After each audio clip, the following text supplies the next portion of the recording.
Hey everyone, welcome back to the channel. In today's video, I will show you how to fix Facebook dating not loading in 2026. So you can follow these steps in your web browser or on your Android device and on iPhone.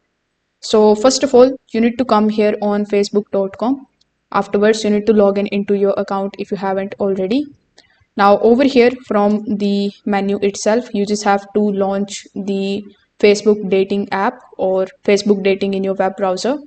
Now, once you are here on Facebook, the first thing that you need to do here, if you are using it in your web browser, you need to simply click on this refresh button on the top left hand corner of the screen.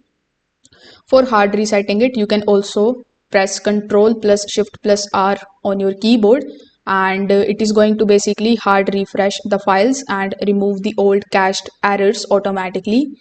So with the help of this method, most of the time the problem is gone and you just have to do it and see if your Facebook dating is working or not.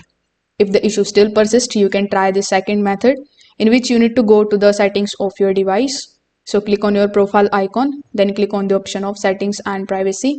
Now click on the option of settings.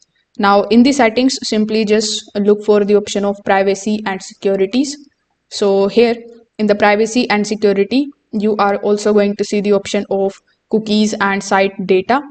So here you need to delete the cookies and the cached data only for Facebook.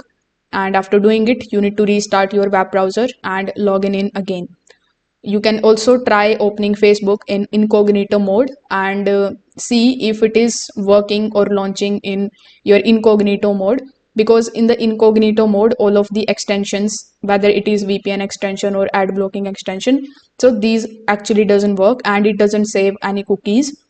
So you can also try launching your Facebook dating app or Facebook dating in the incognito mode. So if this video helped you out, make sure that you like this video and subscribe to the channel. Thanks for watching.